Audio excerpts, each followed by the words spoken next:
Hello everyone, this is D Kumar. Today we are going to learn conjunctions. मित्रांनो, video सुरू करण्यापूर्वी एक सूचना आहे की माझा कोर्स माझ्या डी कुमार सर ॲपवरती लॉन्च झालेला आहे. तुम्हाला माहिती आहे 2500 रुपये किंमत असलेला हा कोर्स अतिशय कमी म्हणजे 499 मध्ये मिळत आहे. लिंक आहे डिस्क्रिप्शनमध्ये. तुम्हाला एवढे सारे बेनिफिट्स आहेत त्याचे. एक म्हणजे 50+ व्हिडिओ लेसन्स आहे, ते बी लेटेस्ट नवीन बनवलेले डिजिटल आणि हाय क्वालिटीचे स्टेप बाय स्टेप सर्व शिकवले आणि बारीक बारीक गोष्टी त्यामध्ये शिकवलेल्या आहे. त्यामुळे तुमच्या डोक्यात बसणार ह्या प्रकारचे व्हिडिओ लेसन्स आहे, ही माझी गॅरंटी.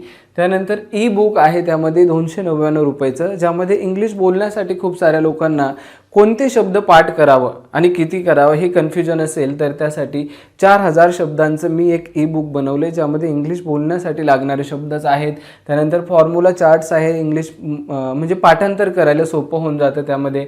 त्यानंतर कोर्स कंप्लीशन सर्टिफिकेट पण मिळणार आहे 2 महिन्यानंतर. 4 महिन्याची व्हॅलिडिटी ह्या संपूर्ण कोर्सची. चॅटिंग ऑप्शन आहे, तुम्हाला काही डाऊट आहे तर लगेच विचारा, क्विक तुम्हाला ॲन्सर बी मिळतं. चॅटिंग ऑप्शनद्वारे तुमचे डाऊट क्लिअर केले जातात. इंटरनेट नसेल किंवा नेटवर्क नसेल तर तुम्ही बाहेर कुठे जाऊन, जिथे नेटवर्क आहे तिथे जाऊन डाउनलोड करून घ्या आणि घरी जाऊन बघू शकता. त्यानंतर किती वेळेस तुम्ही अनलिमिटेड वेळेस बघू शकता आणि लिंक तुम्हाला डिस्क्रिप्शन बॉक्समध्ये पण मिळेल आणि पहिल्या कमेंटमध्ये पण मिळेल पिन केलेलं. याची किंमत आहे 2500 रुपये, पण मी नेहमी 1299ला देत असतो. पण आज ऑफरमध्ये तुम्हाला हे फक्त मिळतं आहे 499 मध्ये. ऑफर संपली की पुन्हा याची किंमत 1299 होणार आहे. म्हणून लवकर डिस्क्रिप्शन बॉक्समध्ये जाऊन लिंकवर क्लिक करून तुम्ही घेऊ शकता. कंजंक्शन्स याचा अर्थ असतो उभय अन्वय अव्यय. तर उभय म्हणजे काय तर दोन. जसं आपण म्हणतो बघा, उभयचर प्राणी ऐकलं असेल तुम्ही. जसं जलचर प्राणी असतं, जसं भूचर प्राणी असतं. जलचर म्हणजे पाण्यात राहणारे प्राणी, भूचर म्हणजे भूवर म्हणजे जमिनीवर राहणारे प्राणी, आणि उभयचर म्हणजे काय तर दोन्हीकडे राहणारे प्राणी म्हणजे पाण्यात पण आणि जमिनीवर पण. म्हणजे उभयचा अर्थ काय दोन. उभय देशांमध्ये युद्ध सुरू झालं. उभय म्हणजे काय दोन, दोन्ही देशांमध्ये युद्ध सुरू झालं. तसं उभय म्हणजे दोन गोष्टी आल्या. मग तुम्ही म्हणाल कंजंक्शन आणि दोनचा काय संबंध. तर कंजंक्शन काय करत असतं, दोन नाऊन, दोन प्रोनाऊन, दोन वाक्य, दोन वाक्यांश, म्हणजे वाक्याचा भाग असतो तो, ते वाक्यांश किंवा दोन एक मुख्य वाक्य, एक उपवाक्य हे जोडण्याचं कार्य करत असतं. त्यांना आपण कंजंक्शन्स म्हणत असतो. ठीक आहे. याचे प्रकार पण असतात, पण ते प्रकार आपल्याला शिकायचे नाही. मुळात आपल्याला कंजंक्शन काय असतं हे समजून घ्यायचं. ती कॉन्सेप्ट कळाली की वाक्यांमध्ये त्याचा यूज करता येईल. प्रकार आपल्याला एखादी गव्हर्नमेंट एक्झाम वगैरे द्यायची तर गरजेचं असतं. ऑर्डिनेट आणि सबऑर्डिनेट दोनच प्रकार आहेत.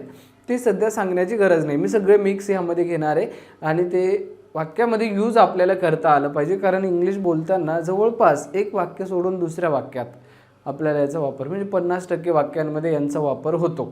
एका वाक्यामध्ये फक्त टेन्सच नाही वापरलं जात. आपण समजतो की टेन्स आलं म्हणजे सगळं आलं, पण टेन्समध्ये बी यांचा वापर होतो ना.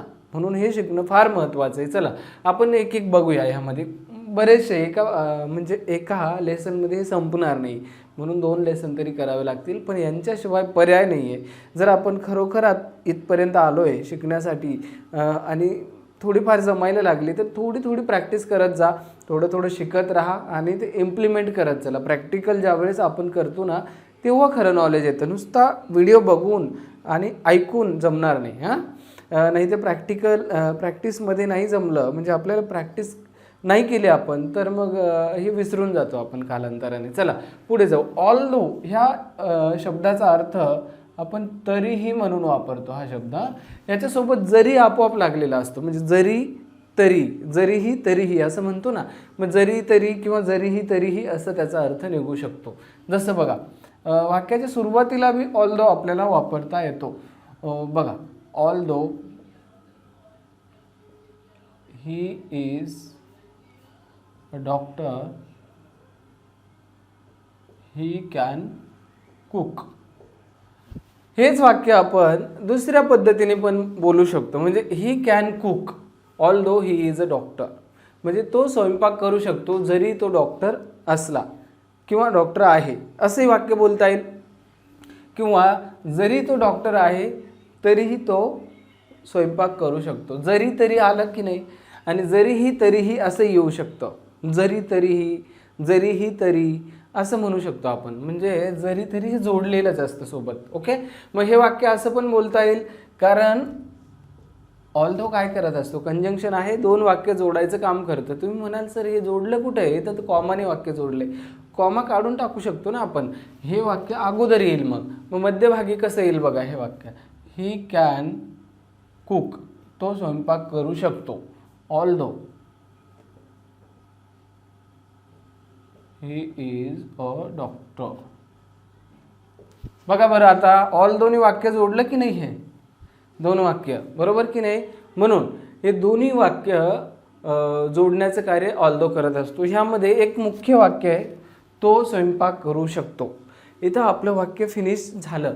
पुढच्या वाक्याची गरज नाही आहे ह्या वाक्याला, म्हणून हे मुख्य वाक्य. आणि हे वाक्य याच्यावरती डिपेंडेंट असतं. म्हणजे कसं, जरीही तो डॉक्टर आहे, जरीही तो डॉक्टर आहे, ह्या वाक्यातून पूर्ण बोध येत नाही. पूर्ण बोध येण्यासाठी ना हे दोन वाक्य एकत्र येतील, तेव्हा ह्या वाक्याला एक बोध येईल पूर्णपणे, नेमकं काय म्हणायचं आहे. म्हणून जरीही पासून सुरू होणारं वाक्य कधीही पूर्ण नसतं, त्याला आपण उपवाक्य म्हणतो. हे मुख्य वाक्य नसतं, हे मुख्य वाक्य हे त्याच्यावर डिपेंडेंट आहे. ओके, मग हे दोन्ही जोडायचं काम ऑल्दो करतो. आता आपण थोडं स्पीडली जाऊया, तुम्हाला कॉन्सेप्ट कळाली असं मी समजतो. ओके, चला आता याचं अजून एक एक्झाम्पल मी घेतो, चला, म्हणजे अजून सोपं होऊन जाईल. She didn't wait for me. She didn't wait for me. आता ऑल्दो इथे वापरलं मी, although I had told her, जरी मी तिला सांगितले होते, असा याचा अर्थ निघतो. आय हॅड टोल्ड हर, मी तिला सांगितले होते, आणि याचा अर्थ जरीही. हे तरी आपोआप जोडलं जातं ह्या वाक्यांच्या सोबत. ओके, इथं मी असं लिहितो, जरीही आणि तरी असं म्हणूया आपण, म्हणजे अधिक सोपं राहील. Okay, she didn't wait for me म्हणजे तिने माझ्यासाठी वाट पाहिली नाही, तिने माझ्यासाठी वाट पाहिली नाही, किंवा ती माझ्यासाठी थांबली नाही असंही म्हणू शकतो, जरी मी तिला सांगितलं होतं. मग आता हे वाक्य आपण असं नाही बोलू शकत का मराठीत असं बोलू आपण की जरीही मी तिला सांगितलं होतं तरी तिने माझ्यासाठी वेट केला नाही, किंवा तिने माझी वाट पाहिली नाही. मग जरीही तरी ह्या वाक्याला लागतं, आणि जरीही ह्या ऑल्दोच्या वाक्याला लागतं. ठीक आहे, आता आपण असंही बनवू शकतो, ऑल्दो इकडे घ्यायचं, ते पूर्ण वाक्य इकडे आणायचं, आणि हे वाक्य त्या साईडला न्यायचं, मध्ये एक कॉमा. ठीक आहे, चला आता अँडचं वाक्य बघूया. अँड म्हणजे काय, आणि याच्यापेक्षा सोपं तर काहीच नाही, हे आपल्याला येतं असं समजू आपण. दोन वाक्य फटाफट घेऊया याचे. Rahul invited me and he wasn't there. बघा, राहुलने मला आमंत्रित केले किंवा मला आमंत्रण दिले असंही म्हणता येईल. मला आमंत्रित केले आणि ही वॉजंट देअर, आणि तो तेथे नव्हता. किंवा अजून चांगलं वाक्य शोभेल असं घेऊ आपण. हे बरोबर होतं पण शोभेल. ही फॉरगॉट कम्प्लिटली असंही म्हणता आलं असतं, वाक्य मोठं होऊ शकतं. राहुल इन्व्हायटेड मी, राहुलने मला आमंत्रण दिले किंवा आमंत्रित केले आणि तो विसरला. इथं मी कम्प्लिटली लिहिलं तर तो पूर्णपणे विसरला, असंही मी म्हणता येईल. चला अजून एक वाक्य घेऊ. बघा, हे दोन वाक्य जोडण्याचं कार्य. अँडचं वाक्य जे असतं ना, दोन्ही मुख्य वाक्य असतात. तो पूर्णपणे विसरला, हे याच्यावर बिलकुल डिपेंड नाही आहे. आणि राहुल इन्व्हायटेड मी, राहुलने मला आमंत्रण दिले किंवा आमंत्रित केले. बघा, दोन्ही वाक्य एकमेकांवर डिपेंडेंट नाही आहे. डिपेंड असलेलं वाक्य त्याचं पूर्ण अर्थ लागत नाही, ते उपवाक्य असतं, जसं हे ऑल्दोचं वाक्य असतं. ठीक आहे, तिथे दो पण यूज करता येतो आपल्याला, नो प्रॉब्लेम. चला आपण पुढे जाऊ. मनीष केम माय होम, मनीष माझ्या घरी आला. अँड ही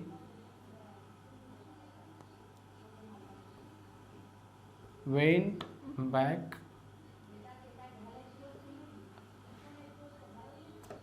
चला वेंट बॅक एवढंच घेऊ, म्हणजे खाली आपल्याला जागा पाहिजे. मनीष केम माय होम, मनीष माझ्या घरी आला आणि ही वेंट बॅक आणि तो परत गेला. आता ह्यामध्ये काय, तो परत गेला, मनीष माझ्या घरी आला, सेपरेट वाक्य आहे. अँडने जोडलंय, काही अवघड नाही. अँडचे वाक्य फार सोपे असतात, तुम्हाला येतं. बिकॉज म्हणजे काय, कारण ह्या अर्थाने वापरलं जातं.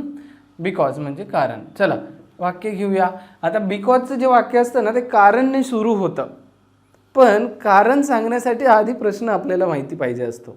जसं कांदा चिरताना डोळ्यात पाणी का येते, मग समोरचं उत्तर देताना काय म्हणेल, कांदा चिरताना डोळ्यात पाणी येते कारण, काहीतरी कारण असेल ते पुढे, कळलं ना. मग पहिलं काहीतरी भूमिका असते आणि त्यानंतर त्याच्यावर रिॲक्शन असतं, ते बिकॉजचं वाक्य. मग बिकॉज नुसता बिकॉजचं वाक्य मुख्य वाक्य नसतं, ते उपवाक्य असतं. जसं बघा, आय पनिश्ड हर बिकॉज, मी तिला शिक्षा केली बिकॉज शी स्टोल माय मनी, तिने माझे पैसे चोरले, काही पण म्हणू शकतो आपण इथे.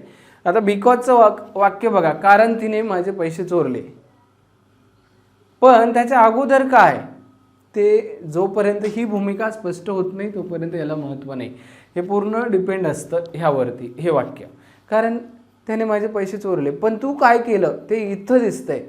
कारण तू सांगतोय, कशाचं कारण सांगतोय, तू तिला शिक्षा केली ना त्याचं कारण सांगतोय, किंवा इथं दुसरं काही बी असू शकतं, पण ह्यावरच हे वाक्य डिपेंड असतं. चला पुढे जाऊ. हां, हे दोन वाक्य आहेत, त्याला बिकॉजने आपण जोडलं. पुढे जाऊया आपण. I want to study. चला आयच्या जागी यू घेऊ आपण, आय वरती घेतला आहे. You want to study because you want to defeat me in the class. Defeat म्हणजे हरवणे. हां बघा, यू वॉन्ट टू स्टडी, तुला अभ्यास करायचा आहे, हे सेपरेट वाक्य. बिकॉजचं वाक्य त्याच्यावर डिपेंड, कारण you want to defeat me in the class, तुला मला क्लासमध्ये हरवायचं आहे. म्हणजे तू जो आहे ना, तू अभ्यास करतो ना, तू ह्यासाठी अभ्यास करतोय की तुला मला हरवायचं आहे क्लासमध्ये. Okay, you want to study because you want to defeat me in the class. Okay, चला पुढे जाऊ. ॲज वेल ॲज घेऊया. ॲज वेल ॲजचा अर्थ होतो त्याच बरोबर. ओके, बघा वाक्यांवरून आपण बघूया. ॲज वेल ॲज, जसं he came with me, as well as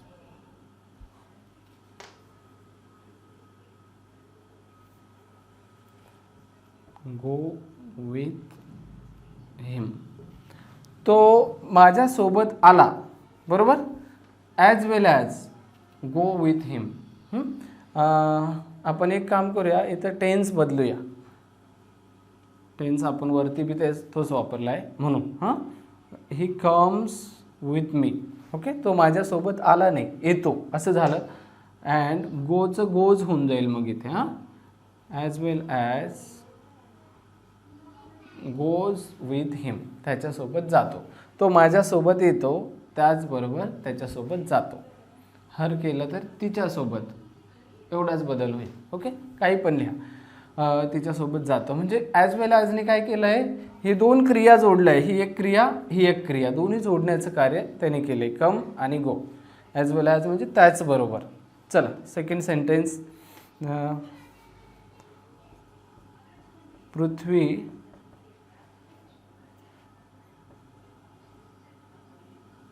will win the match. Prithvi will win the match as well as get a medal.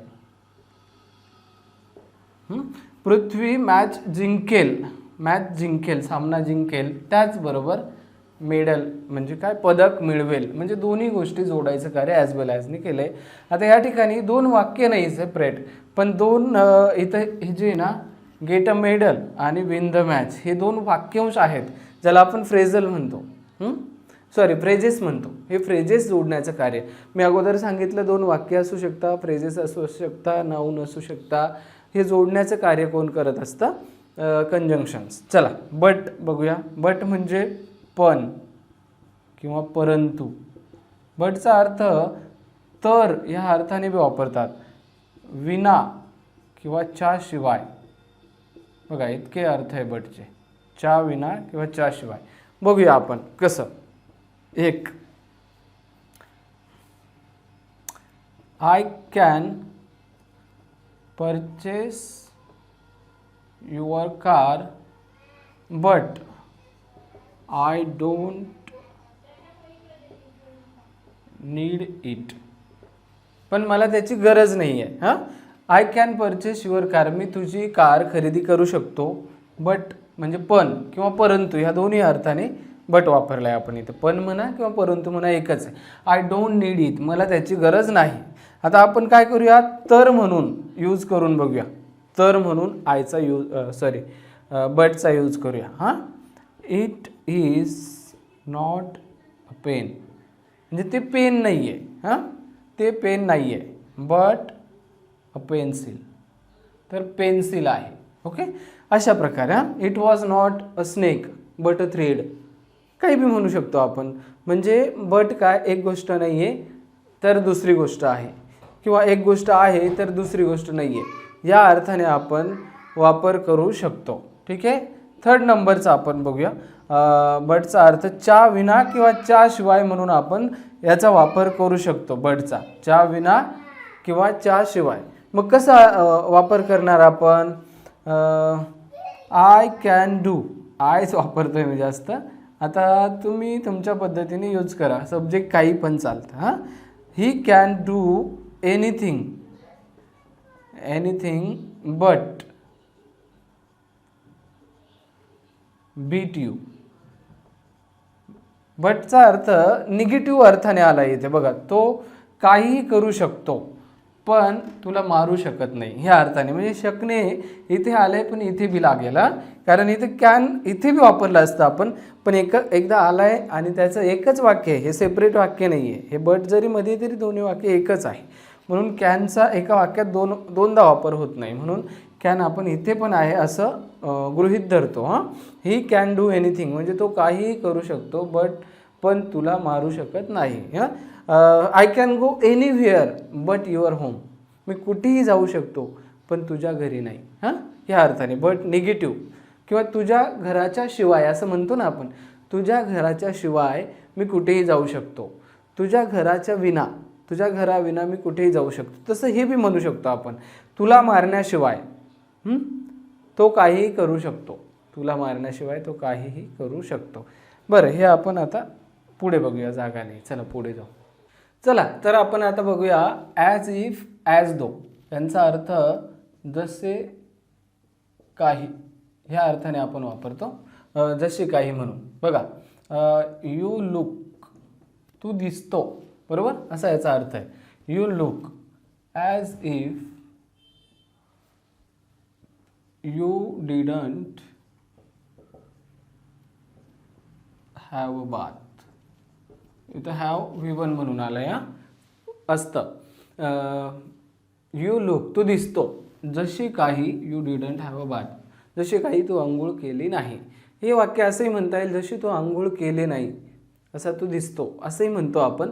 अर्थ एकच आहे, पण आपण जशी काही म्हणून याचा अर्थ आहे ना, म्हणून जशी काही. हां, तू असा दिसतो जशी काही तू आंघोळ केली नाही.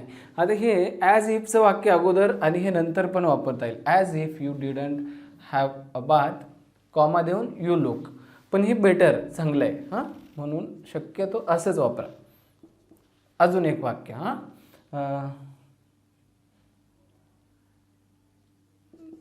दे वेअर ट्रीटिंग मी, ते मला वागवत होते, असा याचा अर्थ आहे. ॲज दो वापरतो, त्याला दोन्हींचा एकच अर्थ आहे. शक्यतो याचा वापर जास्त होतो. ॲज दो त्याला पर्याय म्हणून आहे, म्हणून मी वापरला. दोन्हीपैकी एक कोणतंही चालेल, शक्यतो हे वापरा. हां, as though I was their servant. जसे काही मी होतो त्यांचा सर्वंट म्हणजे नोकर, मी त्यांचा नोकर होतो, म्हणजे ते मला असे वागवत होते जसे काही मी त्यांचा नोकर होतो. डन. म्हणजे जसे काही ह्या अर्थाने ॲज इफचा 2 वाक्य जोडण्यासाठी वापर झाला आहे. याचा अर्थ सर्वांना माहिती आहे. ऑर म्हणजे काय, किंवा ह्या अर्थाने वापरलं जातं. जसं do you want to eat mango or tamarind. Do you want to eat, तुला खायचे आहे मँगो ऑर टेमरिंड, आंबा की आंबा की चिंच, तुला आंबा किंवा चिंच खायची आहे का, तुला आंबा किंवा चिंच खायची आहे का, असा त्याचा अर्थ निघतो. याचा अर्थ किंवा म्हणून आलाय. अजून आपण एकदा बघू.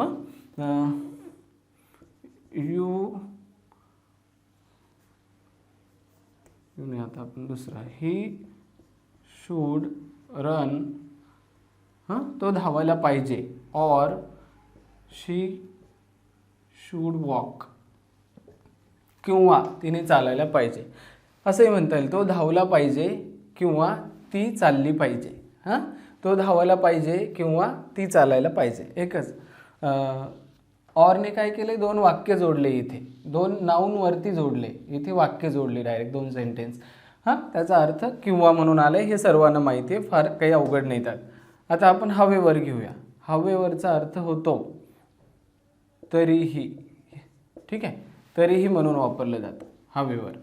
पण म्हणजे कोणत्याही परिस्थितीत एखादी गोष्ट करणे त्यासाठी हे वापरलं जातं. वरती आपण जे जरी तरी शिकलो, ऑल्दो, ते वेगळे, ते डबल बघा आणि दोन्हीतलं कंपॅरिझन करून पहा, फरक आहे की नाही, काय फरक आहे, ते दोन्हींचे 1-1, 2-2 वाक्य बनवा, तेव्हा तुम्हाला दोन्ही डिफरन्स कळेल. ठीक आहे. I can support her however she didn't.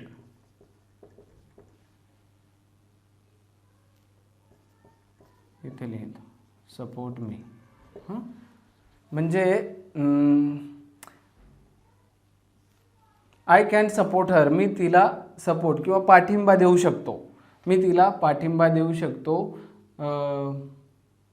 हे वाक्य मागे पुढे झालं आहे माझ्या अर्थाने. हे वाक्य आपण एक्सचेंज करूया.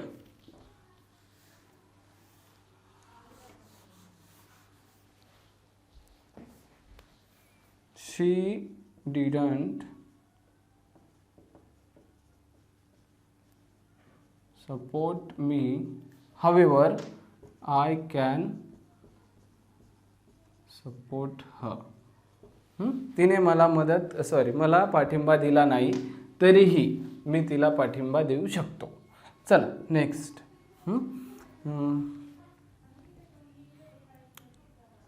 शी वेंट विथ देम, ती त्यांच्यासोबत गेली, तरीही however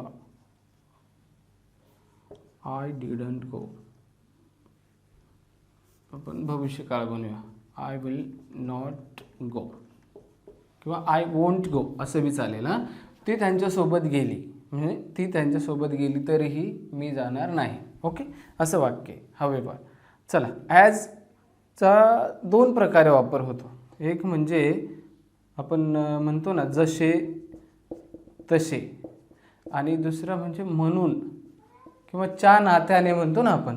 जसं बघा, राकेश ट्रीटेड मी, म्हणजे राकेशने मला वागणूक दिली किंवा माझा उपचार केला, असंही याचा अर्थ होऊ शकतो. As I am his guest, मी उपचार म्हणून नाही तर वागणूक ह्या अर्थाने वापरला आहे. राकेशने मला वागणूक दिली जसे, जसा, जशी, जसे. आय एम हिज गेस्ट, मी त्याचा गेस्ट आहे किंवा पाहुणा आहे. म्हणजे जसा मी त्याचा पाहुणा आहे तशी राकेशने मला वागणूक दिली. जशी तशी, जसे तसे, जशा तशा असं वापरू शकतो. नुसता जसे म्हणून मी वापर घेऊ शकतो आपण. राकेशने मला वागणूक दिली जसे मी त्याचा गेस्ट आहे, जसे मी त्याचा पाहुणा आहे. जसे तसे आपोआप येईल, जशी तशी जशा तशा. हां, आता असं एक वाक्य आपण बनवूया.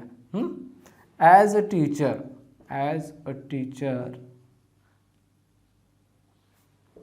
आय कॅन अंडरस्टँड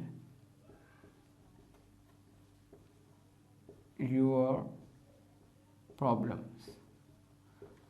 शिक्षक म्हणून, बघा ॲज अ टीचर म्हणजे काय, शिक्षक म्हणून. ॲजचा वापर म्हणून ह्या अर्थाने आला आहे. इंग्लिशमध्ये कधीही ते अगोदर असतं, जे हे नंतर आपण म्हणतो ना शिक्षक म्हणून, पण जो म्हणून शिक्षकाच्या नंतर आला आहे तो इंग्लिशमध्ये अगोदर येतो. As a teacher I can understand your problem म्हणजे शिक्षक म्हणून मी तुमच्या अडचणी समजू शकतो, किंवा शिक्षक या नात्याने असंही म्हणता येईल, शिक्षक या नात्याने मी तुमच्या अडचणी समजू शकतो. हे वाक्य असं बी चालेल, I can understand your problems आणि कॉमा नाही द्यायचा, मग हे तिकडून ॲज अ टीचर असं बी चालेल. चला लास्ट बघूया आपण आज, बाकीचं पुढच्या लेक्चरमध्ये बघणार. दॅटचा अर्थ आपण काय म्हणून वापरतो, की ह्या अर्थाने वापरतो की. काय वाक्य घेऊ आपण, she told me that she will help us. ती मला म्हणाली की she will help us, ती आपल्याला मदत करेल. काय सोपं आहे, दोन वाक्य जोडायचे आणि की आलं वाक्याच्या मध्ये, दोन वाक्याच्या मध्ये की वापरायचं आहे, तर दॅट वापरून द्यायचं. बरोबर.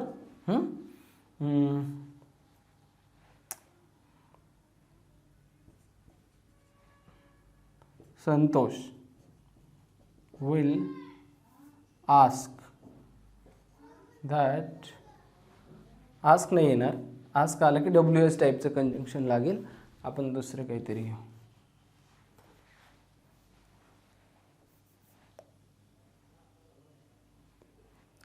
will tell that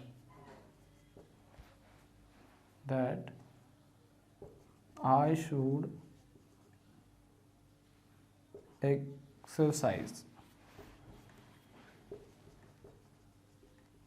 बघा काय अर्थ, संतोष सांगेल की मी एक्सरसाइज करायला पाहिजे किंवा मी व्यायाम करायला पाहिजे. दोन वाक्य जोडण्यासाठी दॅटचा वापर झाला आहे. अशा प्रकारे आपण कंजंक्शन वापरत असतो. आवडला असेल व्हिडिओ, भेटूया नेक्स्ट व्हिडिओमध्ये. तोपर्यंत have a good day. Jai Hind.